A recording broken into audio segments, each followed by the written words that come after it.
Panamá cumple 117 años de vida republicana. El 3 de noviembre de 1903, el Istmo se convierte en una república independiente. En una época donde aún no había llegado la radio a Panamá, la palabra escrita tenía muchísimo poder. Las páginas de los medios impresos de hace más de un siglo registran la historia de los primeros días de nuestra república. ¿Qué decían exactamente? ¿Qué se registró de aquellas primeras jornadas de la nueva nación? El periodismo para esos tiempos tampoco existía como una carrera formal. Faltarían aún varias décadas para que se creara la primera facultad de comunicación social en Panamá. ¿Quiénes informaban al país? ¿Cómo lo hacían? Los medios de comunicación y el periodismo en los inicios de la era republicana. De esto y más hablaremos esta noche. Que comience Contrapunto.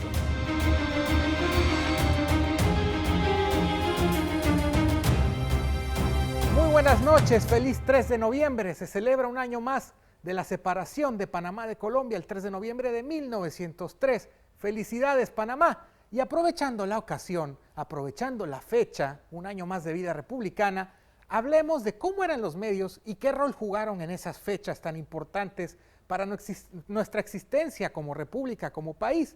Y tenemos un invitado, no de lujo, lo que le sigue, una figura muy respetada, una figura con mucho conocimiento, un gran poeta, un gran literato, un conocedor. Veamos de quién se trata.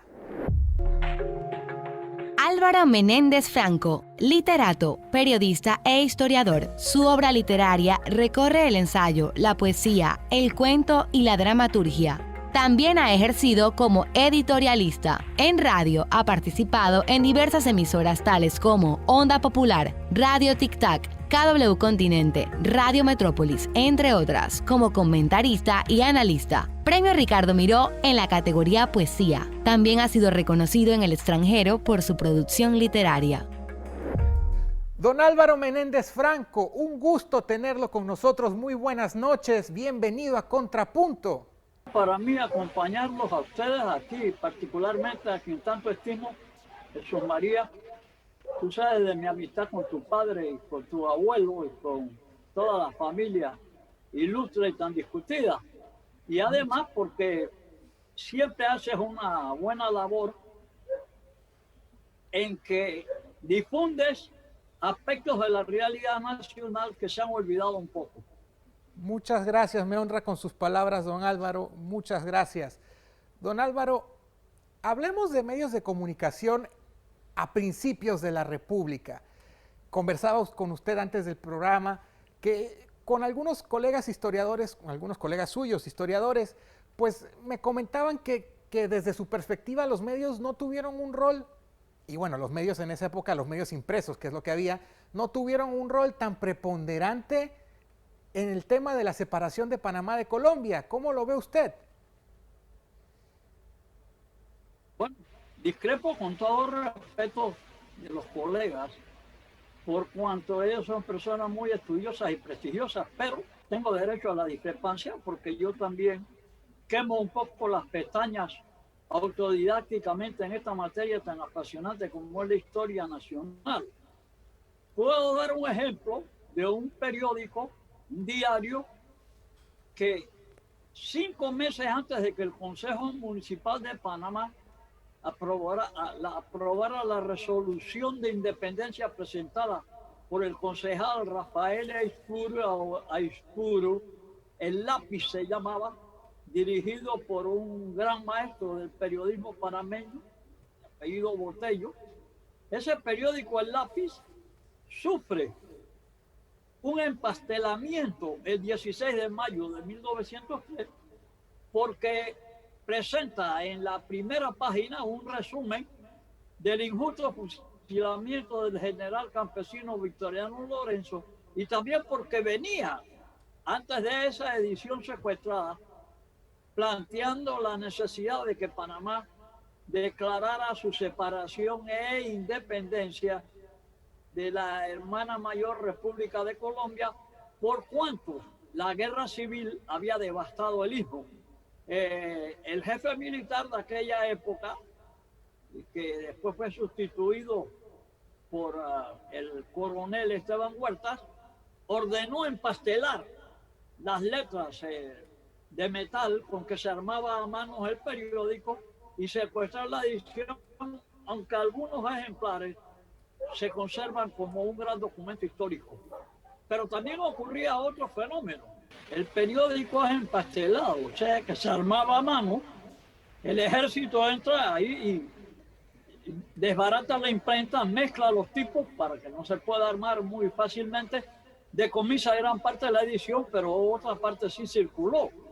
Eso es un símbolo del papel rebelde de un diario panameño que, aunque pertenecíamos en ese momento voluntariamente a Colombia, planteaba la separación y la independencia.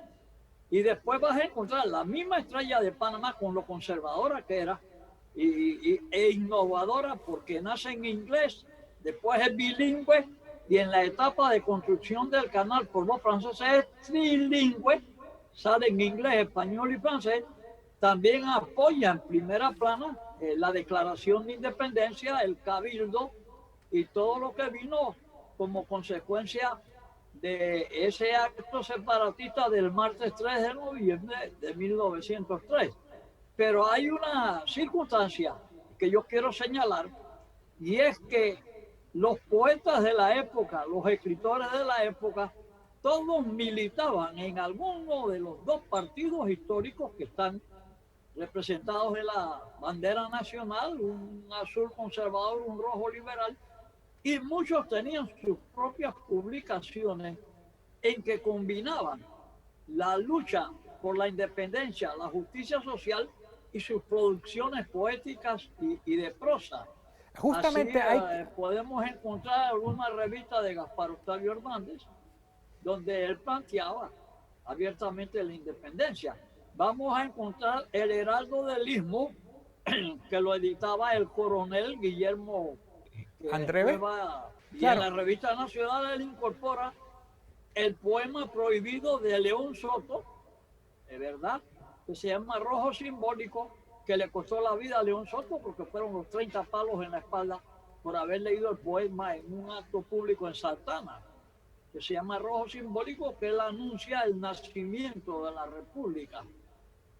Te vas a encontrar la revista de Ricardo Miró, donde un editorial muy comentado, el poeta Miró, dice que hemos sido editores, periodistas, críticos, comentaristas, para que el mundo no crea que nos hemos vuelto yanquis por minuto.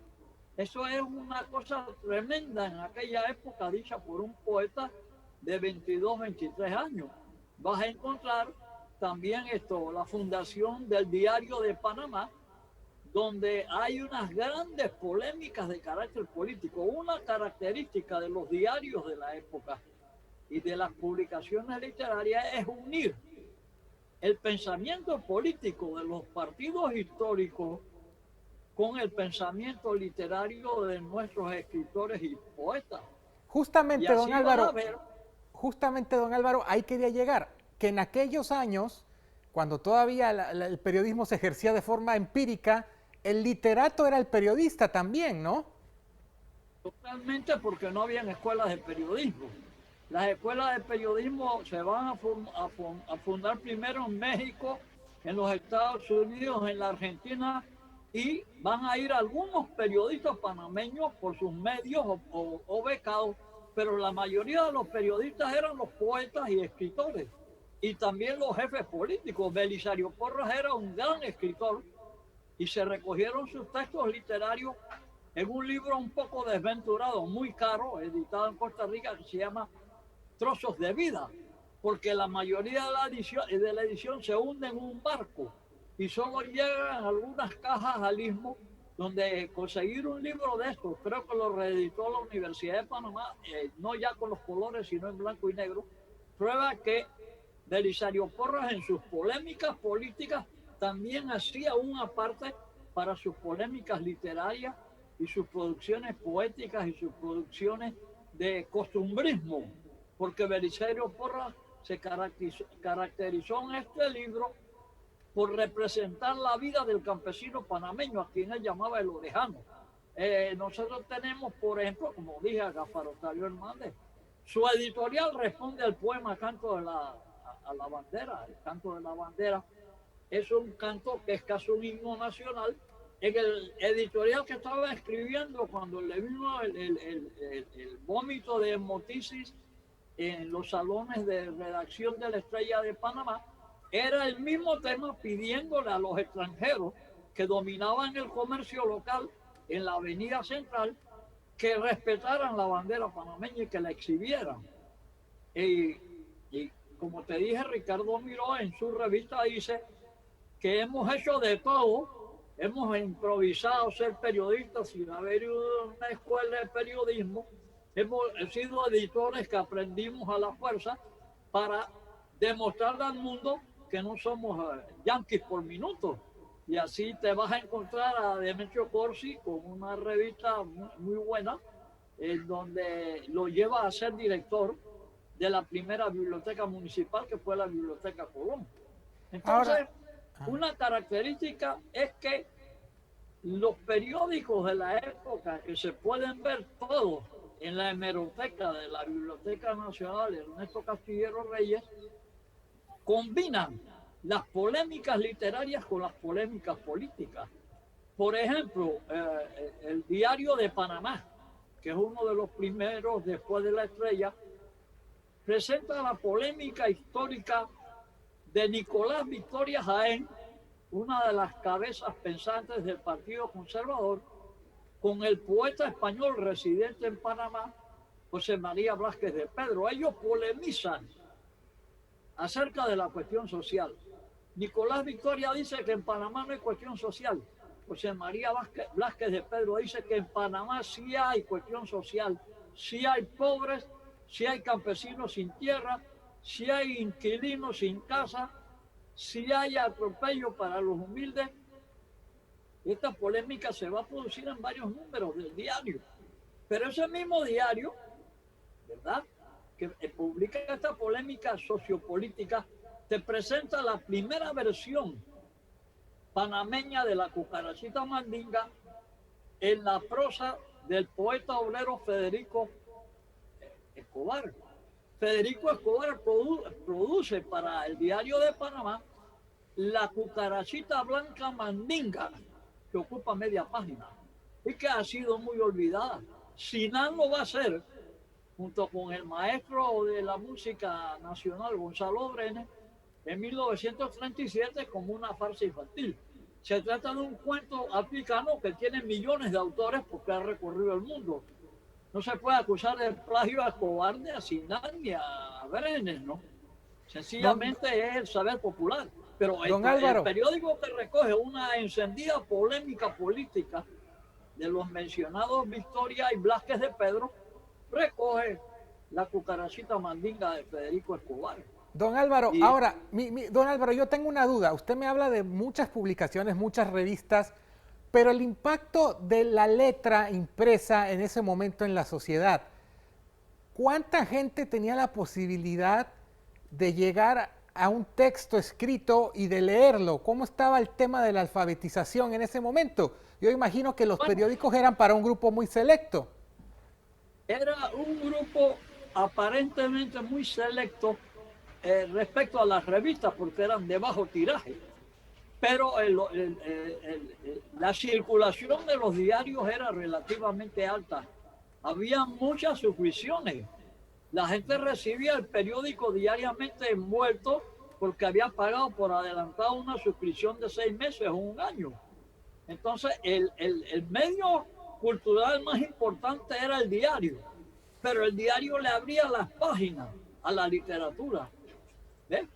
Cuando tú lees algunas polémicas de Gil Colunge en Colombia, traspasadas a la República, vas a encontrar a Gil Colunge polemizando y lo vas a encontrar escribiendo poemas como una oda al 28 de noviembre. O sea, no había la división que se va a producir a partir de 1960 en el periodismo puramente informativo, cuya línea política era el editorial exclusivamente de la principal columna. y había la libertad de los columnistas.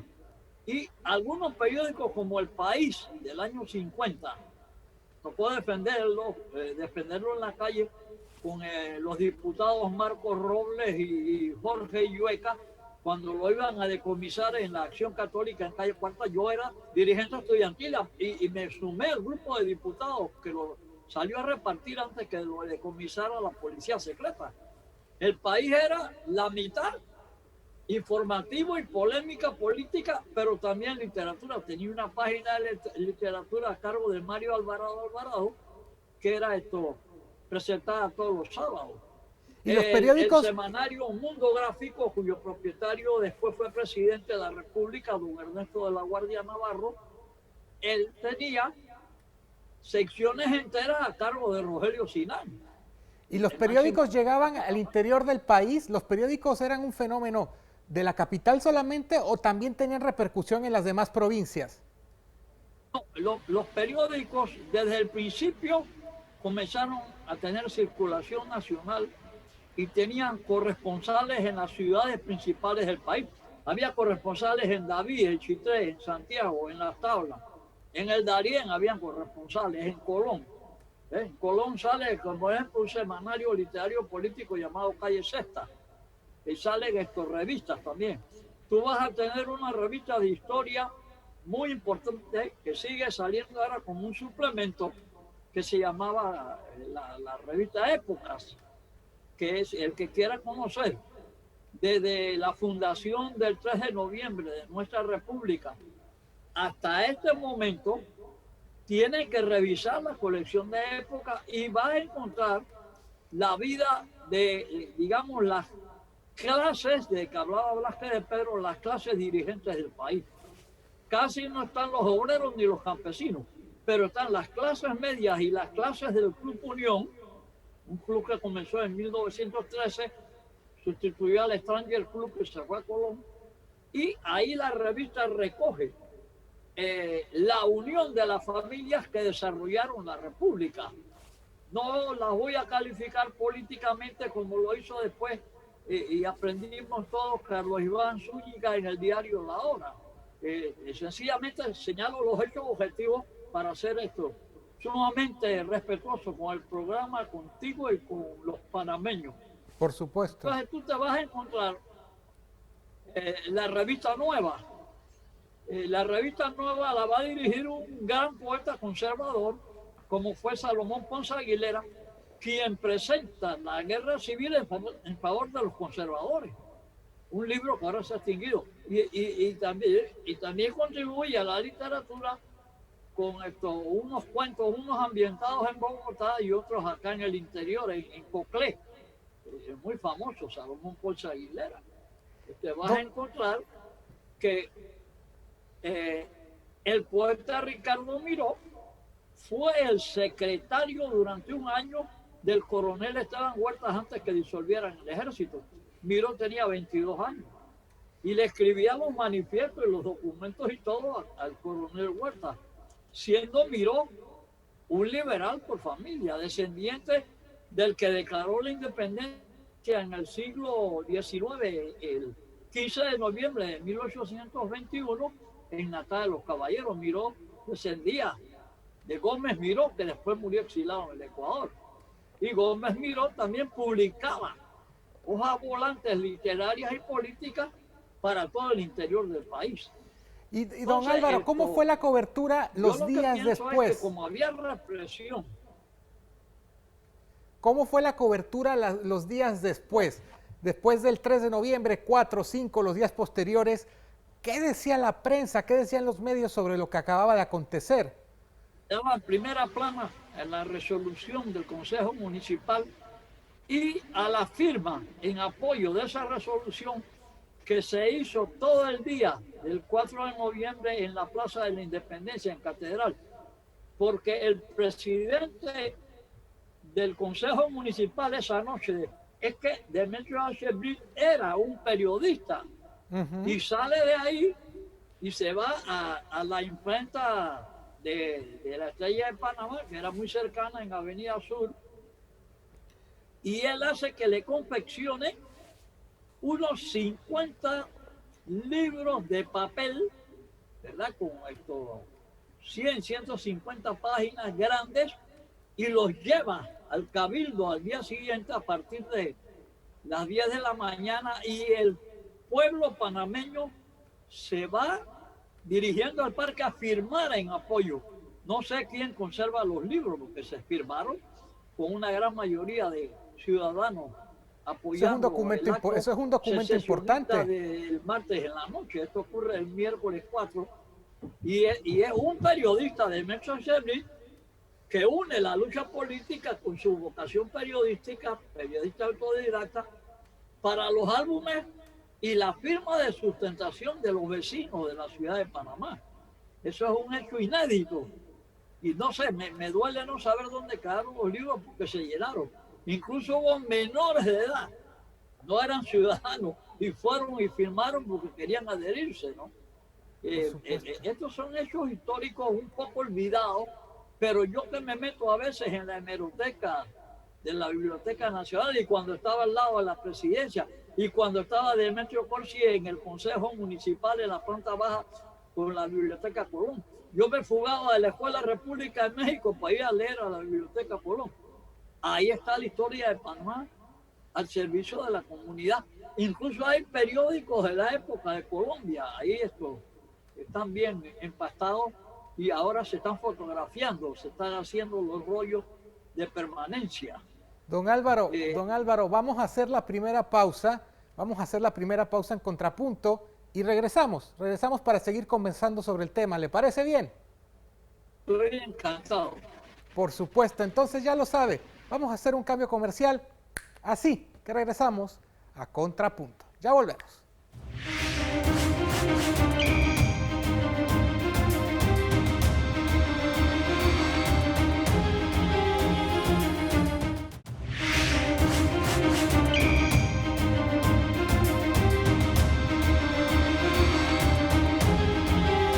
Estamos de regreso en Contrapunto.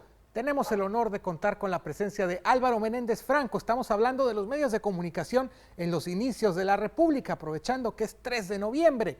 Y bueno, vamos a seguir con el tema. Don Álvaro, yo lo primero que le pregunto, la radio en Panamá. En 1904, Estados Unidos empieza a hacer las primeras pruebas. ¿Cómo es eso? Yo sé que de ahí pasa mucho tiempo hasta que el propio panameño puede usar el espectro radiofónico, pero esos primeros años de la radio y los estadounidenses mandando señal desde aquí, ¿qué me puede comentar al respecto? Con gusto, mi estimado. Mira, los Estados Unidos arbitrariamente le prohíbe a la República de Panamá utilizar radio porque pone en peligro, dicen ellos, o podría poner en peligro las comunicaciones militares en la zona del canal que sirven para la defensa del canal de Panamá.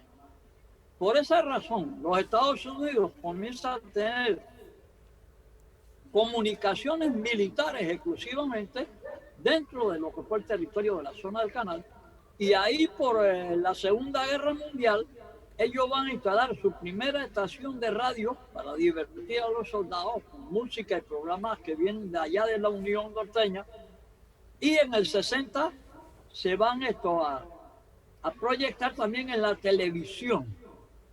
Panamá, asustado ante la amenaza de que podían invadirnos si podíamos alguna emisora, se resigna, pero un grupo de precursores de las radioemisoras de Panamá, donde está un señor Yolido, originario de Colón, antecesor de algunos comunicadores actuales, Núñez, Emérito Núñez, padre de un gran luchador político que ha muerto hace unos 4 años, y otras personas organizan en calle Veraguas, en una casa de madera, un transmisor de poco alcance para retar esa disposición de los Estados Unidos, que a ellos les parecía completamente absurda e ilegal. Pero no transmitían desde ahí, desde calle Veragua, la casa de madera se movía mucho, sino que ellos transmitían a través de un panel de reparto de pan. Ahí iban los locutores y transmitían parando el panel en cualquier barrio, conectándose con la emisora en calle Veragua, y así esto comienza una gran persecución por parte de la Policía Secreta de Panamá y el G2 de la zona del canal para arrestar a estos que habían retado las órdenes del gobernador de qué. Y se le llama Radio Tembleque porque el transmisor, aunque era pequeño, se movía cada vez que entraba alguien a la pieza porque era una casa vieja de madera, donde años después funcionó una clínica de un tío mío, un odontólogo muy conocido, el doctor Ricorte Franco. Esa casa fue derribada y ahí se ha hecho un monolito en homenaje a Radio Tembleque y sus precursores. El Tratado de 1936, Arias Madrid Roosevelt, acepta que Panamá instale legalmente su radioemisora. La primera radioemisora va a ser La Voz de Panamá, la segunda va a ser La Voz del Pueblo y la tercera va a ser Radio Miramar, que funcionaba frente a la Plaza Ricardo Mirope. Durante el año se llamó Urracá, pero se llevaron la estatua de Urracá para Veragua y quedó el busto de Mirón el año 40, ahí, que fue cuando murió el poeta. Ahora hay un hotel de lujo donde han vivido los presidentes. Bueno, ahí estaba Radio Miramar al lado de un colegio de los sacerdotes y al lado de un establecimiento que le permitía a la gente alquilar cuartos para bañarse en la playa de Taboga, de Bellavista.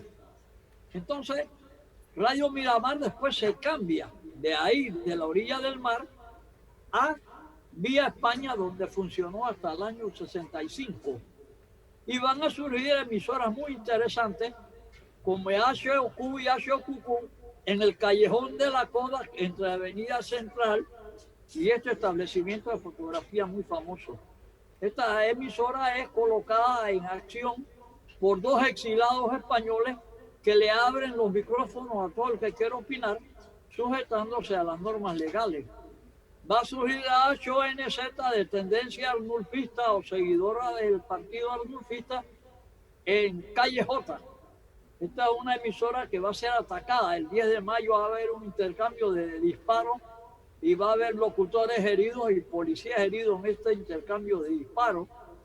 Y vamos a tener una emisora a cargo de la esposa del gran periodista Manuel María Valdés en Barriada Domingo Díaz, dedicada a la música clásica y a comentarios políticos históricos. De manera que la radio incorpora también el radioperiodismo, o sea, el periodista que no tenía acceso a los medios impresos se refugia detrás de un micrófono con un alcance mayor que el del periódico, porque cualquier emisora llegaba de Panamá David, de Panamá Boca del Toro, de Panamá el Darién, mientras que los diarios llegaban a las ciudades principales. Entonces va a surgir una proliferación en todo el país de lo que se llamó el radioperiodismo, personas que hacen comentarios políticos, que hacen lectura de noticias, que hacen lectura de poemas, que le permiten al público opinar, que a veces se llevó al extremo de pasar más allá de las normas legales, porque mucha gente anónimamente insultaba a otros. Entonces vinieron ya las leyes un tanto represivas. Y ahora, don Álvaro, justamente este tema de que los Estados Unidos nos prohibía el tener emisoras, ¿afectó, usted cree, de alguna manera el desarrollo de la radio en comparación con otros países o no pesó? Creo que la proliferación de emisoras fue tal que había gente que transmitía desde los garajes, seguía transmitiendo de los automóviles, en casas de Tembleque, no solo del 34, porque había una reacción emocional, como diciendo, pero ustedes, ¿por qué se permitieron censurarnos hasta 1936? Nosotros estamos saliendo ahora legalmente después de 30 años a hacer lo que hacen en Argentina, en México, en Colombia, que tienen sus cadenas radiofónicas de hace años. Entonces nosotros, como una reacción emotiva, como un reto, a pesar de que en muchas ramas nos llevábamos bien con los residentes en la zona, por ejemplo, a la zona iban conjuntos típicos panameños a bailar. Y cuando me decían a mí, oye, pero ¿qué te parece esto? Que mira, digo, mira, no podemos enfrentarnos a ellos por la fuerza. Eso es una potencia. Pero el que alguien baile un tamborito allá, o una cumbia, o cante una décima, es una reafirmación de la nacionalidad panameña, de que somos socios en un canal y no somos una colonia de ellos. Y el surgimiento de las emisoras no se llenaron de odio, no se comenzó a insultar a nadie, se comenzó a programas muy culturales. Aquí habían programas como el de Nacho Valdés, que era una eminencia literaria del país desde el año 31, ¿verdad? Y él presentaba una serie de problemas que después los transcribía a un diario llamado El Tabloide de la Hora. Y te vas a encontrar al mismo Ernesto de la Guardia hablando por radio, a Diógenes de la Rosa, a Eduardo Ritter Aislán. Te vas a encontrar muchas damas, muchas profesoras universitarias como Catalina Bosa, Rogelio Sinán, San Marín, el gran poeta veragüense, fue locutor de La Voz del Pueblo en la Plaza 5 de Mayo durante varios años. Y te vas a encontrar figuras de la radio que llegaron a ser diputados, como Pantaleón Enrique Bernal, que tenía un radioperiodismo de acción y que lo llevan con un récord de votos a la Asamblea, porque la radio le da la curula a Enrique Bernal, una figura muy estimada en la Villa de los Santos. Entonces la radio viene a desarrollar un periodismo que estaba limitado por las locuras de los que mandaban en el Istmo. Porque cómo le vas a empastelar un periódico a los periodistas porque dice que mataste a Víctor Lorenzo si ya la foto está saliendo en el exterior. Eso era un empastelamiento injusto, porque las fotos rebotaron en inglés a Panamá y se han seguido publicando. Y las emisoras nuestras comenzaron a llenar el éter con los clamores de una nación independiente, con la música típica que se incorpora en la campaña política de 1940. Los candidatos incorporan las canciones típicas, los ritmos típicos que antes no se tomaban en cuenta. La Voz de Panamá y La Voz del Pueblo, programas enteros de décimas y de canciones campesinas y de tamboritos, pero que alguna gente decía, bueno, eso es puro tropicalismo. No. Ahora comienza a surgir el folclore como una parte de nuestra identidad y a respaldar las campañas políticas, las campañas de noticias, las campañas culturales, y vamos a tener una playa de programas donde se siguen uniendo las críticas políticas con las expresiones literarias, lo cual se va perdiendo un poco en las publicaciones escritas. La radio sigue combinando la literatura con la política. En cambio, en los medios impresos le han dado menos importancia a la literatura y más importancia al deporte, a los horóscopos, ¿verdad? A las columnas de bochinche que le llaman con pequeños comentarios de la calle, en fin, porque la literatura se ha ido apagando en los diarios. Ahora, don Álvaro, ya nos quedan pocos minutos. Quisiera una reflexión final sobre por qué es importante rescatar esta otra parte de la historia. Quizás algunos dirán que la historia de los medios no es tan importante como la historia política o la historia académica, pero creo que tiene su valor el conocer cómo eran los medios, cómo han ido evolucionando y cómo han llegado hasta donde están actualmente, ¿no? Sí, porque nosotros teníamos que los presidentes de la República, todos eran escritores, y si no podían escribir, contrataban a un poeta para que les escribiera. Belisario Porras podía escribir, estaba ocupado. Tenía a Ricardo Miró. Ernesto de la Guardia tuvo a Eduardo Ritter y a Blas Tejera. Recientemente Torrijos, el presidente joven Torrijos, tuvo al poeta que ahora es embajador en España, Nieto. Este Nieto es un brillante escritor. O sea, la poesía y la política, la prosa y la política no se divorciaban. Tú ves cómo los poetas eran venerados por los presidentes, respetados. Entonces, de pronto, el periodismo a partir del 60 se va inclinando más a las columnas de polémica pequeñas, al periodismo de tabloide que comienza imitando a The Mirror de Londres y tiene un gran éxito La Hora de Manuel María Valdés, con un solo literato en la columna, ¿no? que era Nacho Valdés, con vibraciones, y la transmitía por radio, las vibraciones.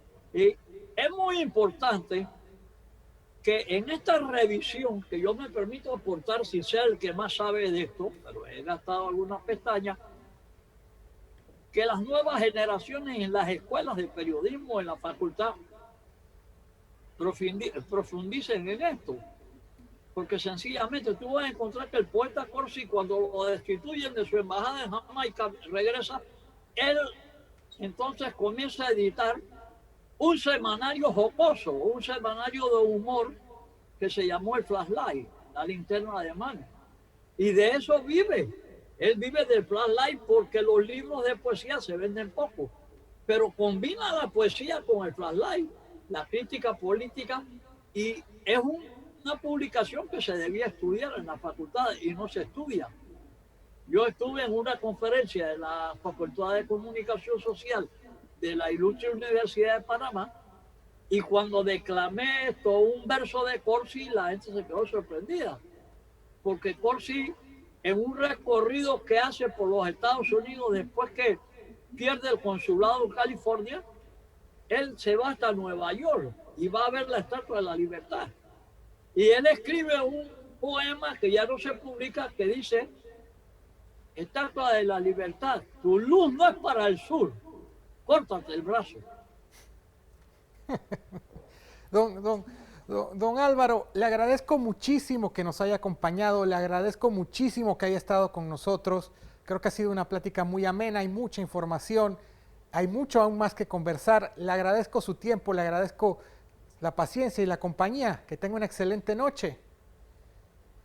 Como decía tu abuelo, cuando la patria pide ayuda, a la patria no se le pone condiciones, y este programa es un programa patriótico que tú diriges con mucha probidad y con mucha elegancia. Mil gracias. Gracias a usted, gracias por sus palabras, me honra mucho, de verdad que sí. Nos veremos en una próxima ocasión. Y le tengo que agradecer a usted que nos acompañó en esta ocasión, 3 de noviembre, celebrando un año más de la República. Y se celebra haciendo las cosas bien, comportándose bien, siendo honestos y decentes, llevándonos de manera ética en la vida. Cuídese mucho, será hasta una próxima ocasión. Yo soy José María Torrijos Legazpi, estamos a través de las pantallas de SER TV. Hasta la próxima semana.